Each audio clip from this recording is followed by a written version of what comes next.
Alright guys, it's Austin here with Budget Card Breaks, and I know I haven't updated you guys in a while.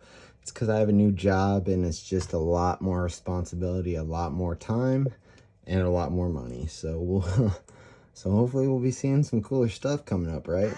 Or maybe not, I don't know. But what I did want to do a PSA announcement today, because I like to keep informed and informed of others. Something about this hobby that you should know if you want to be successful in it and actually make money and not just collect. And if you want to collect and have your cards be worth money at some point, you constantly need to audible. Things won't work forever. You know what I'm saying? Like, you can't just buy all your cards. I mean, you can just buy all your cards off eBay, but that's not going to be the best site to always buy off. Sometimes it'll be TCG Player. Sometimes it might be Whatnot. Sometimes it might be Goldin. Sometimes it might be PWCC. But this is a PSA for Goldin, okay? So the last 6 weeks, I've been bidding on Goldin auctions every week. Just building up my WotC collection, mainly hollows.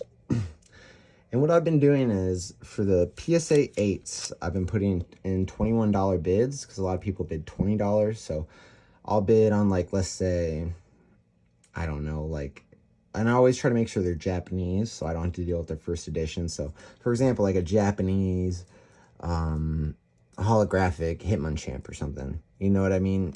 PSA 8, $21.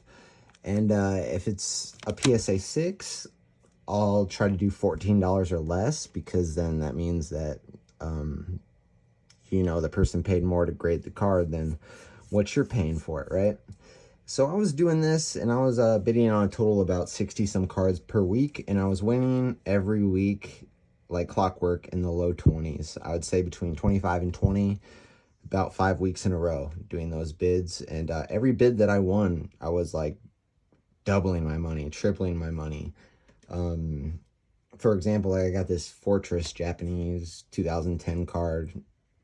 Nothing too crazy, but it's a PSA 10. Got it for 30 bucks and sells all day for 60. I mean, those are great pickups.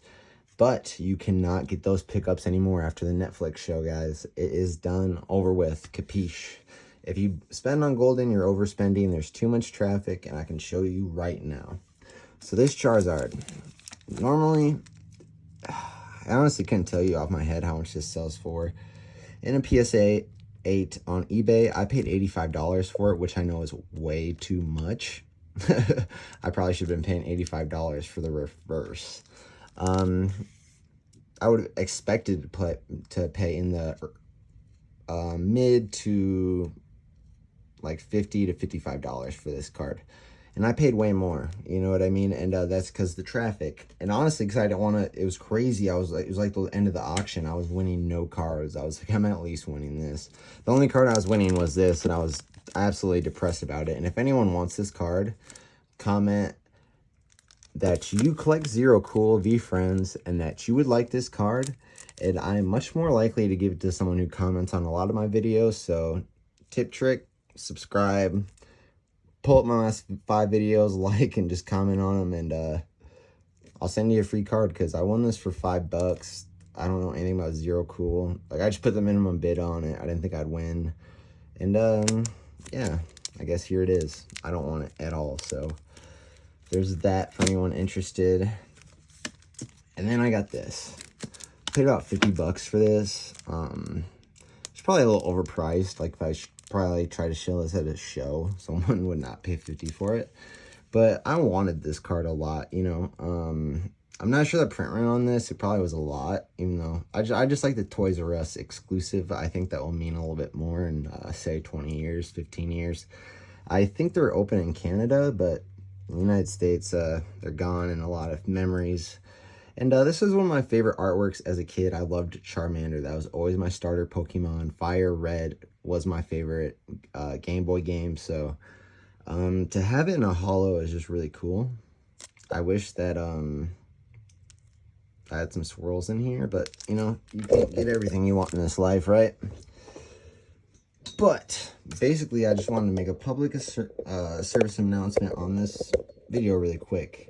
Not just for buyers, collectors. If you're a person just looking for the best deal, always Audible. Check out different sites. Compare and contrast, man. People talk to one person, they'll be like, TCG Player is the best. Person will tell you eBay is the best. Blah, blah, blah, blah, blah. To be honest, I've had good experiences on all of them. And I've overpaid. I've underpaid. I would say if you're like really don't have a lot of money and you're like really trying to steal some cards, you should be on Whatnot lurking.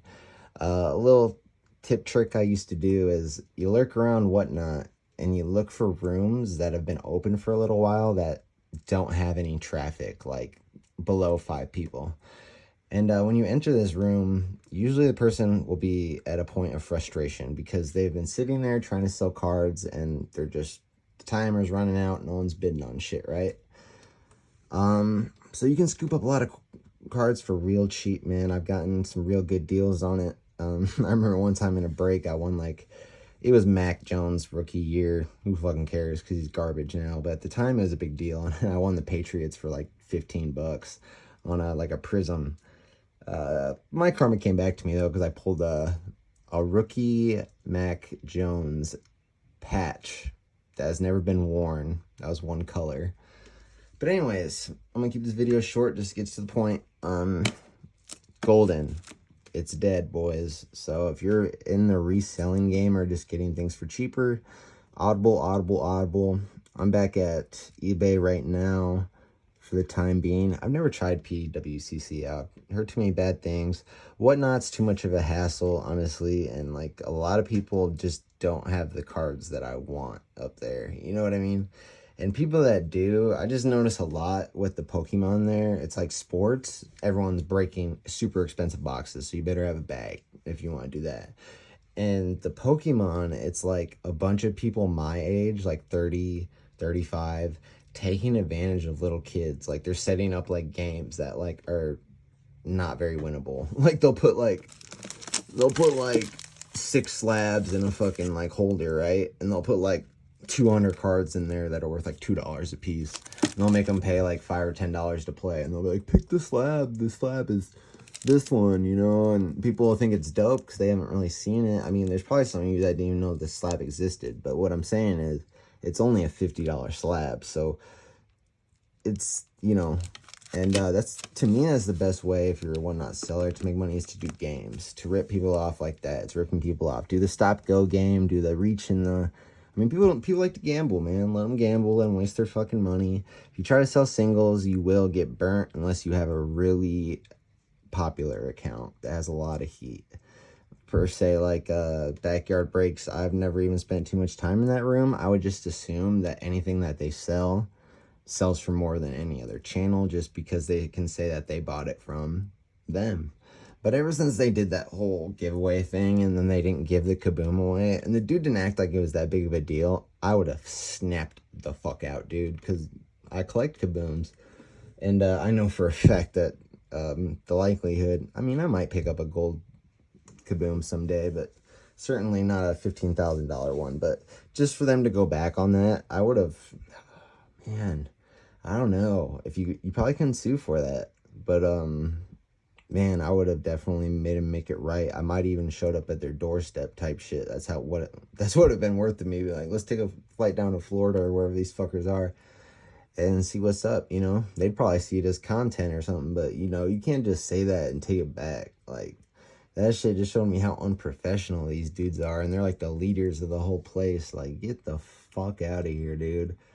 And another thing, like, I get motherfuckers like cards, but I think it's weird opening cards for other people. Like, why would you want to, like, to me, like, if I'm opening up something, imagine if you open up, like, $100,000 card, and it's not even yours. You have to give it to someone else. And look here, you're making, like, $30 off the box. That's how people end up stealing cards. Because, yeah. But anyways, I got to get out of here. You guys probably too long already, but hopefully you guys heard the beginning of it, you know? How to invest... Not how to invest, that's another video I'm about to do. This is just a video on how to always audible in the hobby and how Goldin is dead and stay away unless you like to overpay. They probably will have some really cool hot products if you're rich, because the hype and everything. They probably had some stuff set aside just for the occasion. But for people, regular people like us, you know, that are just buying cheap regular cards, no, don't do it. So that's my PSA. Audible. Let me know what you guys are doing for your cards. For the time being, I'm gonna save all my money up for the Nationals.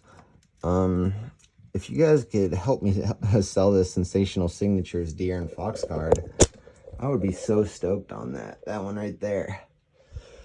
I got it listed for 7K. The Jason Tatum sold for 14, but I'm not willing to take no less than 3K. Let's just put it that way. So, but I would sell it for that. So if you know anyone who's a De'Aaron Fox fan, that's one of, I haven't seen a rare rookie card of his out. Or yes, I've seen some gold autographs that are up there around with that one. But this one's extra unique, man. It's just crazy. I think it's honestly one of my favorite cards. But you know, when you make a huge profit on something, and just the Kings, man, they're just so.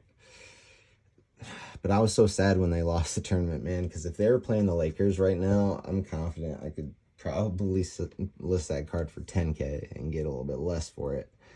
God forbid they made it to the finals or something crazy.